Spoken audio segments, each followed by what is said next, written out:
ఇది కొంచెం షాకింగ్ గా ఉండొచ్చు మీకు. వర్షాకాలం మనం గొడుగు తీసుకొని వెళ్తాం, ఎందుకంటే తడవకుండా ఉండడానికి రెయిన్ కోట్ ని తీసుకొని వెళ్తాం. ఆ గొడుగుని మనం ఇంటి దాకా వచ్చిన తర్వాత ఇంటి బయట వదిలేస్తాం. అలాగే మన రిలేషన్స్ లో చాలా మందిని మనం కూడా వాడుకొని దాని తర్వాత అవసరం ఉన్నాడు వాళ్ళ దగ్గరికి వెళ్ళేసి తర్వాత వాళ్ళ దగ్గరికి వెళ్ళము, వాళ్ళని కలవము. ఓడ దాటిన తర్వాత మళ్ళా ఓడ మల్లన్న బోడ మల్లన్న అని అంటారు కదా, ఆ టైప్ లో మనతో చాలా జరుగుండొచ్చు, మనని చాలా మంది అలా చేసి ఉండొచ్చు, మనం మనకు తెలియకుండా చాలా మందికి చేసి ఉండొచ్చు. So business all about relationships. అలాగే మన లైఫ్ లో రిలేషన్షిప్స్ అనేవి చాలా చాలా ఇంపార్టెంట్. నాకు తెలిసి నేను చాలా తక్కువ మందిని నా లైఫ్ నుంచి అవాయిడ్ చేశాను. సో ఒకసారి వాళ్ళ దగ్గరికి వెళ్ళినప్పుడు, వాళ్ళని కలిసినప్పుడు వీళ్ళతో రిలేషన్ ఇంకా స్ట్రాంగ్ అవుతే ఎంత బాగుండు, వీళ్ళతో కలిస్తే ఎంత బాగుండు అని అనిపిస్తూ ఉంటుంది. So I'm trying to get back that relations again. So business లో, రాజకీయాల్లో పర్మనెంట్ శత్రువులు ఉండరు, పర్మనెంట్ మిత్రులు ఉండరు. కానీ లైఫ్ లో మిత్రుల పాత్ర ప్లస్ రిలేషన్స్ పాత్ర చాలా పోషిస్తుంది. మన బాధని దించుకునేది, మన సంతోషాన్ని పంచుకునేది రిలేషన్సే.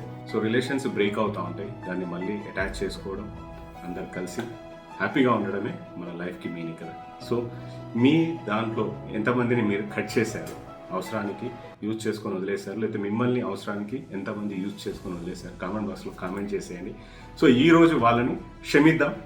దీపావళి సందర్భంగా క్షమించడం ద్వారా మన మైండ్ నుంచి చాలా వరకు వెయిట్ కిందికి దిగిపోతుంది. మనం హ్యాపీగా ఉంటాం, మన వర్క్స్ మీద కాన్సన్ట్రేట్ చేస్తాం. లేకపోతే మనం ఎప్పుడు వాళ్ళ కోసం ఆలోచిస్తూ నన్ను వాడుకొని వదిలేశాడు, నన్ను యూజ్ చేసుకున్నాడు, లేకపోతే మనకు కూడా ఒకరిని మోసం చేసిన ఫీలింగ్ అనేది మన మైండ్లో ఉండి మనం వర్క్ పైన, బిజినెస్ పైన, మన లైఫ్ పైన, మన ఫ్యామిలీ పైన కాన్సన్ట్రేట్ ఎక్కువ చేయాలి. మన మైండ్ మొత్తం అటే వెళ్తాం. ఒక్కసారి మనం వాళ్ళని క్షమించి, మనం ఎవరికైనా మోసం చేస్తే వాళ్ళని క్షమించమని అడిగి మనం ఆ బరువు దించేసుకుంటే మన బిజినెస్లో కానీ మన లైఫ్లో కానీ బాగా కాన్సన్ట్రేట్ చేస్తాం. సో ఈ మెసేజ్ నచ్చినట్టయితే అందరికీ షేర్ చేసేయండి.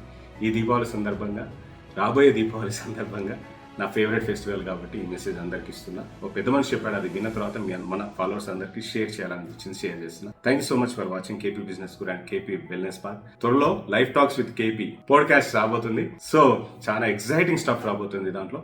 So ready, stay tune and ready. మీ KP business guru signing off. Thank you so much.